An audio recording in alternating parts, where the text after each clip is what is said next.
Olá, tudo bem com você? Seja bem-vindo à sexta aula do curso de pregação online da Associação Norte do Pará. Agora você vai aprender como estruturar um sermão. Em nosso encontro anterior, estudamos sobre como utilizar as ferramentas adequadas para a pregação. Agora você vai aprender como estruturar um sermão. Em nosso encontro anterior, nós estudamos sobre como utilizar as ferramentas adequadas para uma boa pregação.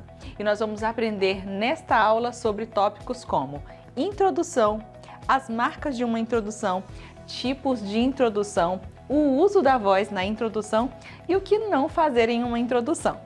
Boa aula para você e lembre-se de anotar os pontos importantes e realizar as atividades propostas para fixar melhor o conhecimento sobre esse assunto.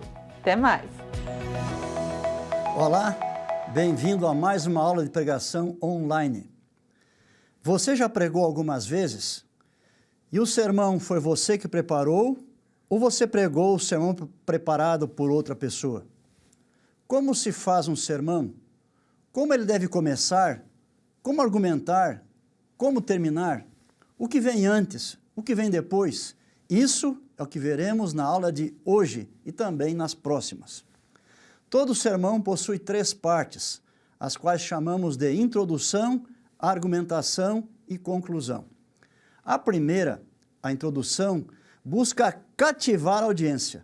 A segunda, a argumentação, expõe os argumentos de modo convincente. E a terceira, a conclusão, destaca as lições espirituais e persuade os ouvintes para que ajam de determinada maneira em obediência à palavra de Deus.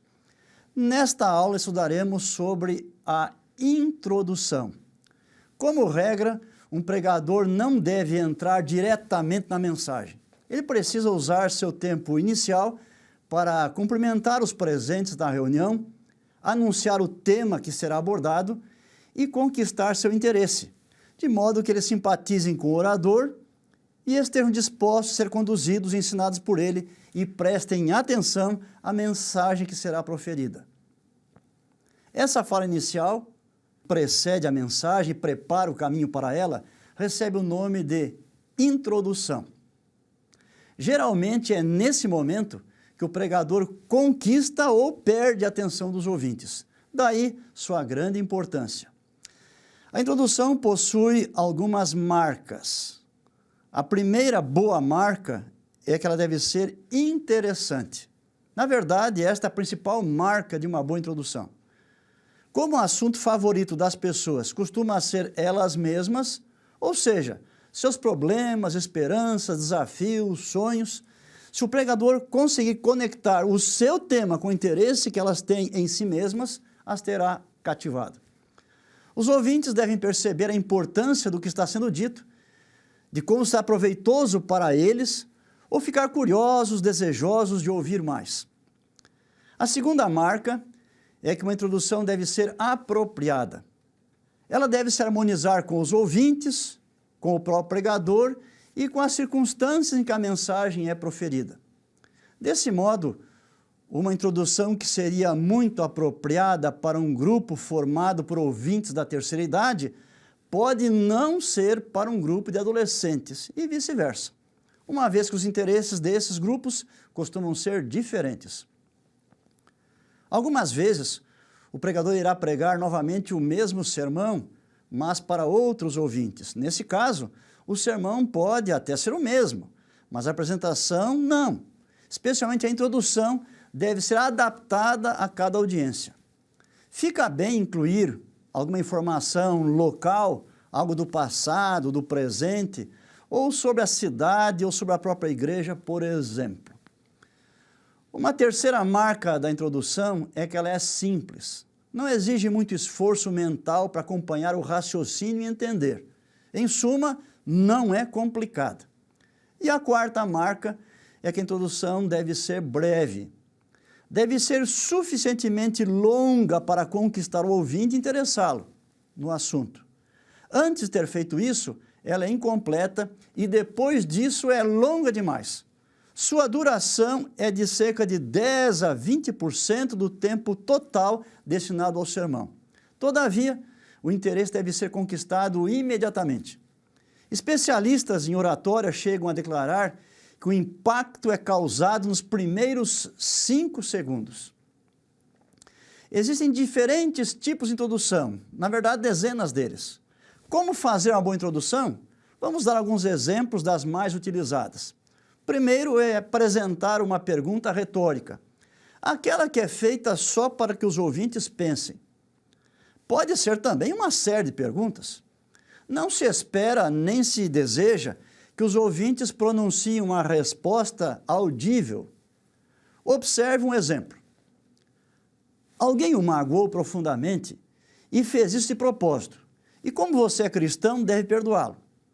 Mas o que significa perdoar?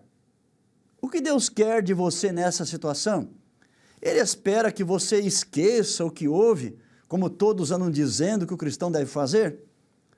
E quando a Bíblia diz que você deve amar o seu inimigo, isso significa que você deve gostar dele, como gosta de um familiar ou de um amigo fiel? O sermão será um estudo da Bíblia sobre como devemos nos relacionar com nossos inimigos.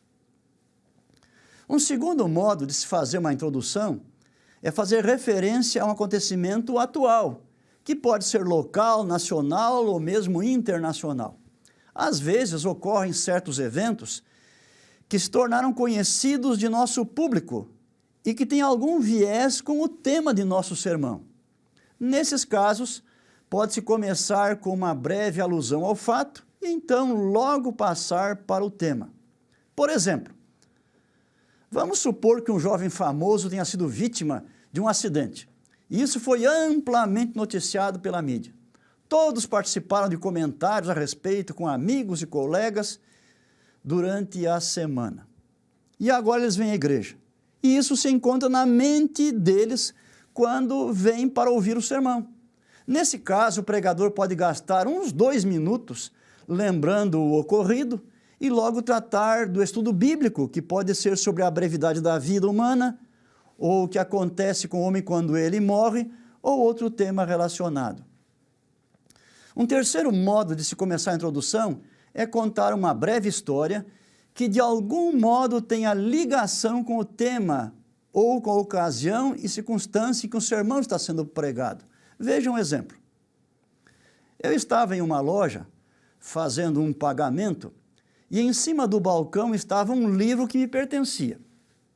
Nisto, uma senhora idosa que acabara de entrar olhou para o livro e leu o título: A Ciência do Bom Viver. Este título sugere que o livro explica como podemos ter uma vida feliz. Ela então perguntou: este livro ensina o que fazer a uma pessoa que nos fez um grande mal? Eu lhe disse: uma das coisas que ele aconselha é perdoar. Então ela retrucou: eu não gostaria de ler esse livro. Ela parecia estar muito magoada, cheia de rancor. Fiquei com a impressão que ela não queria e não sabia perdoar. Certamente que essa é uma breve história e serve como introdução de um sermão sobre perdão aos semelhantes. Um quarto tipo de introdução consiste em despertar a curiosidade. Isso geralmente é feito por meio de perguntas. Veja o exemplo. Hoje você vai aprender algumas coisas sobre sua Bíblia. É provável que numa das primeiras páginas esteja o nome do tradutor, João Ferreira de Almeida. Quem foi ele? Em que época viveu? Você sabia que quando a Bíblia foi escrita não havia capítulos nem versículos? Quem foi que dividiu os livros em capítulos? E séculos depois, quem dividiu os capítulos em versículos? Você sabe por que alguns versos começam com uma letra em negrito? Essas são perguntas que serão respondidas em nosso estudo. Na sequência, o sermão será sobre a Bíblia e se baseará no texto bíblico.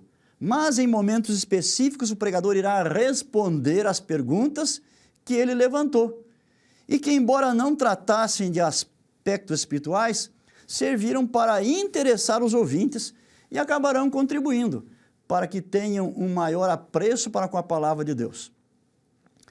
Além do que foi exposto, certamente há ainda outros procedimentos que costumam atrair e interessar os ouvintes, quer dizer, outros tipos de introdução.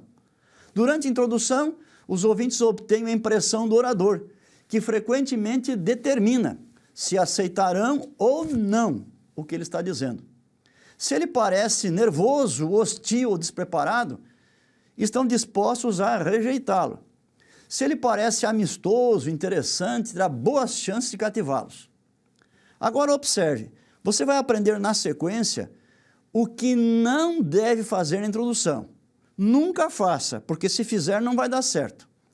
Alguns procedimentos geralmente feitos na introdução, por oradores sem muito preparo, são bastante prejudiciais e, portanto, devem ser evitados. Quais são eles? Primeiro, pedir desculpas. Nunca peça desculpas ao começar um sermão. Tal procedimento transmite a ideia de que o sermão não foi bem preparado e não será bem apresentado, e tem o efeito de indispor o auditório e desinteressá-lo pela mensagem que será proferida. Assim, mesmo que haja um motivo justo para pedir desculpas, não peça, é contraproducente. Uma segunda coisa que você não deve fazer é começar com palavras vazias, desprovidas de objetividade, tipo assim, bem, muito bem, então. Essas palavras não têm significado se empregadas no início da fala. Dizer quantos tópicos também serão apresentados, se eles forem mais do que 3, não é bom. Se você fizer isso, estará certo desassossego para alguns que podem pensar que você se estenderá mais do que o tempo razoável. Assim, você pode dizer, neste culto, vamos estudar sobre 3 convites que Cristo faz a todos nós individualmente.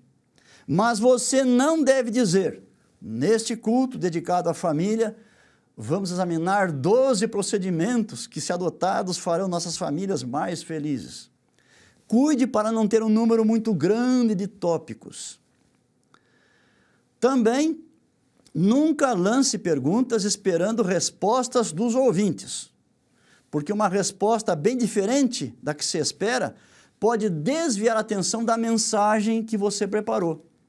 Essa foi a experiência de um evangelista.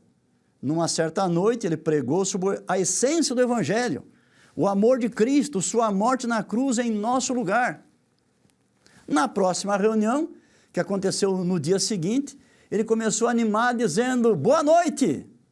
E então, com voz forte, perguntou ao auditório, eu gostaria de saber de vocês, quem é o melhor amigo do homem?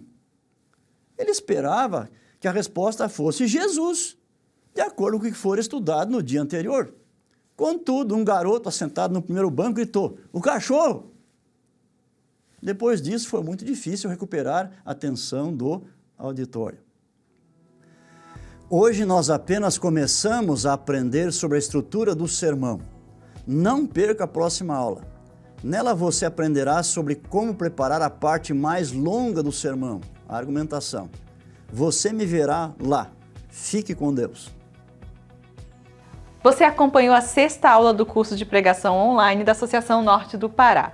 Agora você vai ter a oportunidade de colocar em prática o que você aprendeu sobre como estruturar um sermão.